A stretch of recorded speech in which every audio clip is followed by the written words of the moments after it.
National commission for allied and health care professionals NCA-SP এর তরফ থেকে একটি অফিসিয়াল নোটিশ জারি করা হয়েছে। এই নোটিফিকেশন থেকে তোমাদের অনেকের মনে অনেক প্রশ্ন, ডিপ্লোমা কোর্স কি বন্ধ হতে চলেছে বা বন্ধ হয়ে যাবে?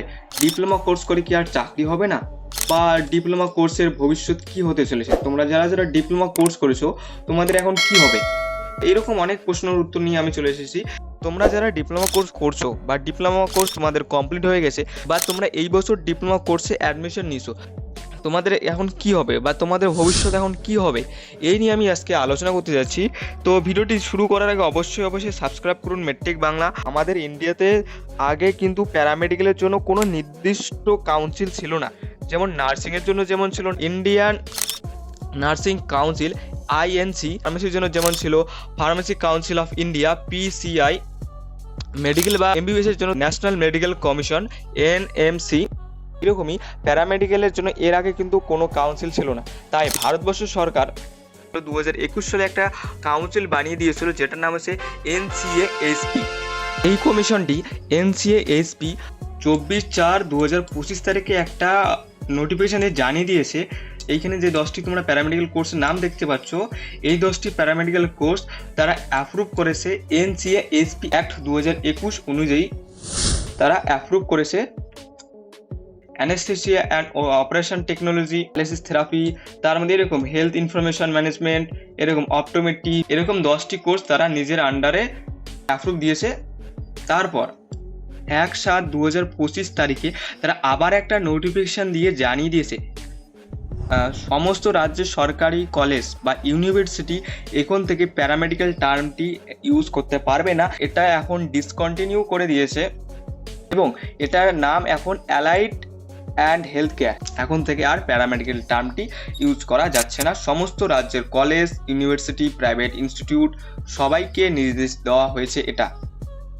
কিছুদিন পর তারা আবারও 15/10/2025 তারিখে নোটিফিকেশন দিয়ে আরও 2টি কোর্স তারা অন্তর্ভুক্ত করছে NCA-SP অ্যাক্ট অনুযায়ী, occupational therapy and medical laboratory science. তারপর তারা আবার 15/10/2025 তারিখে আবার একটা নোটিফিকেশন দিয়ে জানিয়ে দিয়েছে, দেখো এখানে মেডিকেল ল্যাবরেটরি সায়েন্স। আশা করি তোমরা এই PDFটি সবাই পেয়ে গেছো। যদি পেয়ে না থাকো তাহলে আমি পিন কমেন্টে বা ডেসক্রিপশনে দিয়ে রাখবো, তোমরা ওখান থেকে গিয়ে ডাউনলোড করে নিতে পারবে। PDFটি খুলে তোমরা দেখতে পারবে NCA-SP এর তরফ থেকে একটি কারিকুলাম জারি করেছে। এখানে দেখতে পাবে national commission for allied and health care professional curriculum for medical laboratory science. এখানে 325টি পেজের PDF। পর এখানে দেখবে অ্যাপ্রুভ সিলেবাস 2025। তোমরা যারা DMLT ও BMLT করেছো, এই PDFটি দেখার পর তোমাদের অনেকের মনেই একটা প্রশ্ন সৃষ্টি হয়েছে বা প্রশ্ন বা ডাউট তৈরি হয়েছে। আমি প্রথমে মেন বিষয়টা নিয়ে আজকে আলোচনা করব।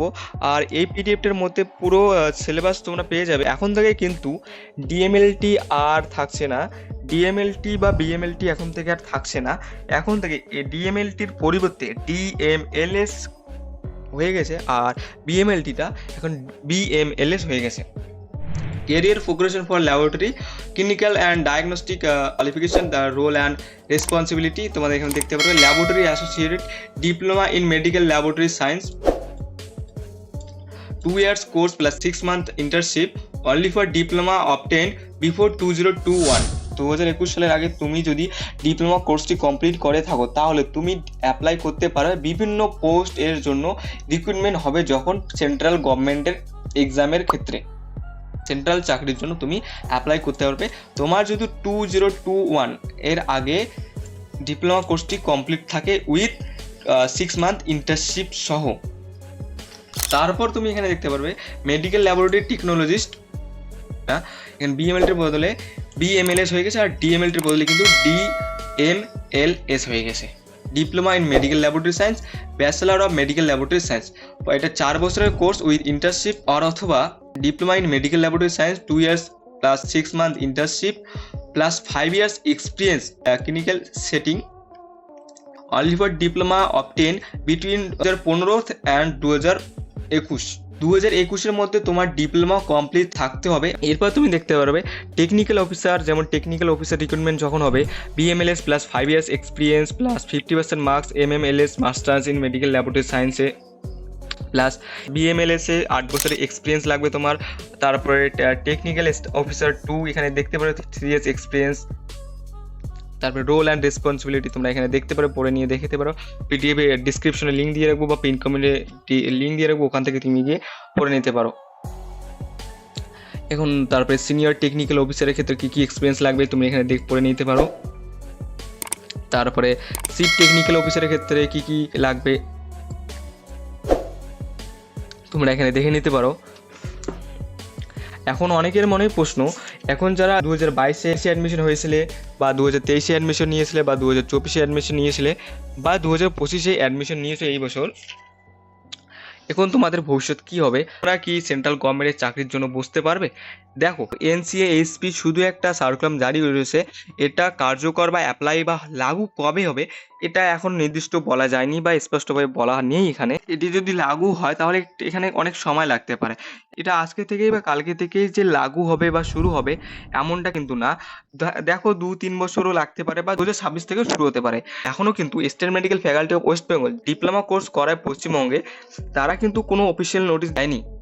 যখন এনসিএ এইচপি প্যারামেডিক্যাল নামটি ডিসকন্টিনিউ করেছিল তখন কিন্তু state medical faculty of West Bengal তারা জানিয়ে দিয়েছিল তাদের ওয়েবসাইটে, এখন থেকে প্যারামেডিক্যাল টার্মটি আমরা এখন ইউজ করতে পারবো না, এখন থেকে প্যারামেডিক্যালটি চেঞ্জ হয়ে অ্যালাইড অ্যান্ড হেলথ কেয়ার হয়ে গেছে।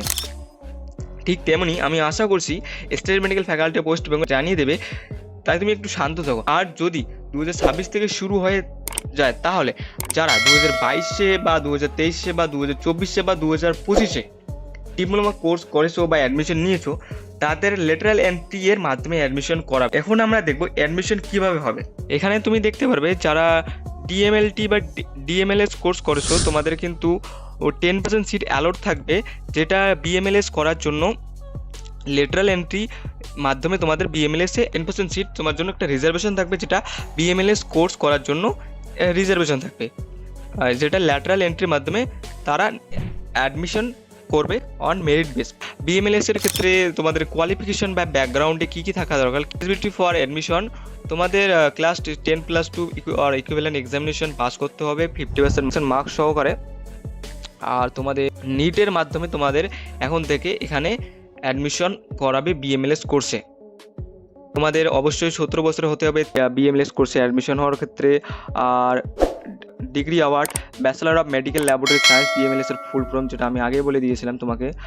মিডিয়াম থাকবে ইংলিশ মিডিয়াম। লেটারাল এন্ট্রি কারা লেটারাল এন্ট্রি করতে পারবে? যারা diploma in medical laboratory science করেছো তোমাদের ক্ষেত্রে লেটারাল এন্ট্রি হবে প্রতি বছরই একটা রিকগনাইজ ইউনিভার্সিটি বা ইনস্টিটিউট থেকে তুমি পাস করে থাকো তাহলে তুমি অ্যাডমিশন হতে পারবে। প্রতি বছর তোমার জন্য 10% করে সিট অ্যালাউড থাকবে, যেটা ল্যাটারাল এন্ট্রির মাধ্যমে অ্যাডমিশন করাবে। প্রোগ্রাম অবজেক্টিভ তোমরা এখানে দেখে নিতে পারো কী কী পড়াবে এখানে। Haematology, clinical biochemistry, microbiology, immunology, histopathology and molecular diagnostic এরকম থাকতে পারে। তারপরে ট্রেনিং এরকম করে দেখতে পারো, তোমরা পড়ে নিতে পারো। সাবজেক্ট কোর্স সাবজেক্টের মধ্যে থাকছে এইরকম, এগুলো পড়ে এরকম 12-13টা সাবজেক্ট এখানে। তারপরে কেরিয়ার অপরচুনিটি এখানে medical laboratory technologies, clinical research, clinical lab manager, quality control officer, molecular lab technologist হতে পারবে তোমরা এখানে। তারপরে learning objective, fundamental knowledge, laboratory skill, qualification করে অনেক দেখতে পারবে তোমরা অনেক। তোমাদের কীরকম রেজাল্ট হবে ক্লাস বিএমএলএস কোর্সে, বিএমএলএস 1, বিএমএলএস 2, বিএমএলএস 3, বিএমএলএস 4, বিএমএলএস 5 এরকম কোর্স দেখতে পারবে, তোমরা ক্যালকুলেট করে নিতে পারবে। এখন একটা কথা বলবো, তোমরা যারা ডিপ্লোমা কোর্স করেছো এটা শুধু সার্কুলার জারি করেছে বা কারিকুলাম জারি করেছে, কিছু কিন্তু স্পষ্ট করে কিছু বলা নেই। যারা ডিপ্লোমা করেছো বা ডিপ্লোমা পড়ছো বা ডিপ্লোমাতে অ্যাডমিশন নিয়েছো তো চিন্তা করো না, তোমরা যেটা করছো সেটাই করো। তোমাদের যাদের ডিপ্লোমা কোর্স কমপ্লিট হয়েছে তোমরা তোমাদের কাজের মনোযোগ দাও। আর তোমরা যারা ডিপ্লোমা কোর্স পড়ছো তোমরা অবশ্যই তোমার পড়াশোনার মনোযোগ দাও। আর তোমরা যারা এই বছর অ্যাডমিশন নিলে তোমরা সেটা মনোযোগ সহকারে সেটাই পড়াশোনা করার চেষ্টা করো। আর ওয়েস্ট বেঙ্গলের ডিপ্লোমা কোর্স এখনও স্টেট মেডিকেল ফ্যাকাল্টি হাতেই আছে, তারা যতদিন না কোনো নোটিফিকেশন দিয়ে জানিয়ে দিচ্ছে ততদিন আমরা কিছু বলতে পারছি না বা কেউ কিছু বলতে পারবে না। যতদিন state medical faculty of West Bengal কিছু অফিসিয়ালভাবে কিছু নোটিফিকেশন না দেয় ততদিন পর্যন্ত আমরা কিছু জানতে পারবো না। যত ইউটিউবারে যা খুশি বলুক কিন্তু কেউ কিচ্ছু বলতে পারবে না।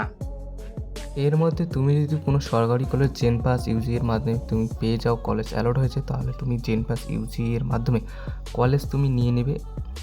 আর ডিপ্লোমা কোর্সের কিন্তু আগের মতো ভ্যালু দেওয়া এখন বন্ধ করে দিয়েছে। কয়েকদিন আগে তুমি রিসেন্টলি রিক্রুটমেন্টটাতে তুমি নিশ্চয়ই দেখতে পেয়েছো, এখন থেকে ডিপ্লোমাকে অতটা গ্রাহ্য করছে না তারা। ব্যাচেলার ডিগ্রিটাকেই এখন থেকে বেশি ভ্যালু দেওয়া শুরু করে দিয়েছে। আমি পার্সোনালভাবে বলবো, তুমি ডিপ্লোমা না করে ব্যাচেলার যদি পাও, ব্যাচেলার অবশ্যই তোমরা ব্যাচেলার করো। তোমরা যদি ব্যাচেলার করে থাকো তোমাদের ভবিষ্যৎটাও অনেক ভালো হবে আর সময়টাও নষ্ট হবে না। ভবিষ্যৎটা কেন ভালো হবে দেখো, তোমার কিন্তু তুমি যদি ডিপ্লোমাতে স্টেট মেডিকেল ফ্যাকাল্টি, আমাদের পশ্চিমবঙ্গ যেহেতু state medical faculty of West বেঙ্গলের আন্ডারে ডিপ্লোমা কোর্স করায়, এখন তুমি ডিপ্লোমা কোর্স করলে 3 বছর, প্রায় 3 বছর লাগবে এখানে। দেখো তুমি 2 বছর কমপ্লিট কোর্স করলে, তারপর 6 মাস ইন্টার্নশিপ, তারপরে অনেক ধরো সব মিলে তোমার 3 বছর চলে গেল। আর 3 বছর যাওয়ার পর তুমি যদি এখন হায়ার এডুকেশন করতে যাও, জেন পাস ইউজি এর আন্ডারে কতগুলি কলেজ আছে টোটাল, সম্ভবত পশ্চিমবঙ্গের 2টি সরকারি কলেজ আর বেশিগুলোই প্রাইভেট কলেজ। এগুলোতে অ্যাডমিশন করবে তুমি। এখানে 3 বছর ডিপ্লোমা করার পর তুমি এন্ট্রির মাধ্যমে তুমি সেকেন্ড ইয়ারে উঠবে। তুমি দেখো ফার্স্ট ইয়ারে না সেকেন্ড ইয়ারে উঠবে, তুমি থার্ড ইয়ারে না তুমি সেকেন্ড ইয়ারে উঠতেছো। এখানে কিন্তু একটা প্রবলেম হচ্ছে, এটাই প্রবলেম হচ্ছে, তুমি 3 বছর করার পর আবার তুমি সেকেন্ড ইয়ারে অ্যাডমিশন হবে। তাই তুমি যদি পারো ডিপ্লোমা না করে ব্যাচেলার ডিগ্রিটাই করো। তাই এখন তোমাদের অনেকের মনে প্রশ্ন, তোমাদের যারা বিএমএলটি কমপ্লিট করে নিয়েছো, তোমাদের কি বিএমএলএস কোর্সটি আবার করতে হবে নাকি দুটোই আলাদা বা কীরকম? তোমরা যারা বিএমএলটি কোর্সটি কমপ্লিট করে নিয়েছো ইনক্লুডিং ইন্টার্নশিপ, আর তোমাদের কলেজ ইউজিসি রিকগনাইজড অর্থাৎ ইউজিসি অ্যাপ্রুভ কলেজ যদি তোমার হয়, আর তুমি বিএমএলটি কমপ্লিট করে নিয়েছো, সেটা 3 বছর হোক বা 4 বছর হোক বা 5 বছর হোক, যত বছরই হোক, তুমি ইউজিসি অ্যাপ্রুভ কলেজ থেকে যদি তুমি করে নিয়ে থাকো, তাহলে তোমাকে আর বিএমএলএস কোর্সটি কমপ্লিট করতে হবে না, অর্থাৎ bachelor of medical laboratory science কোর্সটি কমপ্লিট করতে হবে না। এখন তুমি বিএমএলটি করার পর মাস্টার্সও করতে পারো, যেটা এমএমএস বা masters of medical laboratory science হয়ে গেছে, তুমি সেটা করতে পারো। সেটা করার পর তুমি টিচিং প্রফেশনালে যেতে পারবে। দেখো আমাদের আগে কিন্তু ডক্টররাই পড়াতো থাকতো, কিন্তু তারা কিন্তু পড়াতো না। এই কারণে একটা খুব ভালো পদক্ষেপ বলা যায় সরকারের পক্ষ থেকে, তারা খুব ভালো পদক্ষেপ নিয়েছে। তারা হায়ার এডুকেশন করতে পারবে একটা বড় সরকারি কলেজ থেকে বা ইউনিভার্সিটি থেকে, এটা কিন্তু খুব ভালো করেছে। এই ছিল আজকের ভিডিওটা ভালো লাগলে অবশ্যই সাবস্ক্রাইব করো। আর তোমরা যারা চিন্তা করো না, স্টুডেন্ট রাইট সেকেন্ড অপশনে রাখে আর ব্যাকআপ অপশনে রাখে, যদি জেন পাস না হয়ে যায় তাহলে স্টেট মেডিকেল ফ্যাকাল্টিতে অ্যাডমিশন নিয়ে নেবো। কিন্তু হ্যাঁ, তোমরা অ্যাডমিশন হতে পারবে এখন। কালকেই জেন পাসের এখন তোমরা যারা 2025-এ অ্যাডমিশন নিয়েছো state medical faculty of West বেঙ্গলের ফার্স্ট রাউন্ডে, কয়েকদিন আগে বা সেকেন্ড রাউন্ডে অ্যাডমিশন নেবে বা থার্ড রাউন্ডে অ্যাডমিশন নেবে, তোমরা অ্যাডমিশন নিয়ে নাও। তারপরে তুমি যদি জেন পাস কলেজ, কোনো গভর্নমেন্ট কলেজ পেয়ে যাও বা কোনো প্রাইভেট কলেজ তোমার মনের মতো পেয়ে যাও, তাহলে তুমি সেখানে অ্যাডমিশন নিয়ে নেবে। আর ডিপ্লোমা কোর্স তুমি এখন আর করো না। ডিপ্লোমা কোর্সের মূল্য কিন্তু এখনটা অনেকটাই কমে গেছে। যেখানে আগে কিন্তু এই ভেদভাব ছিল না, আগে কিন্তু এখন পশ্চিমবঙ্গে আগে কিন্তু এই ভেদভাবটা ছিল না। 2 বছর 6 মাস করার পর 5 বছর তোমার এক্সপিরিয়েন্স লাগছে, তার থেকে তুমি বিএমএলএস করো না বা বিএমএলটি করো না, তুমি ওটাতেই তোমার অনেক ভালো হবে। এখন তুমি বিএমএলটি করার পর তুমি হায়ার এডুকেশন করতে পারবে, এমএমএলএস করতে পারবে। ভিডিওটা এই পর্যন্ত ছিল। ভিডিওটা ভালো লাগলে অবশ্যই সাবস্ক্রাইব করো, লাইক করো। ভিডিওটা অনেক লম্বা হলো, তার জন্য অনেক দুঃখিত।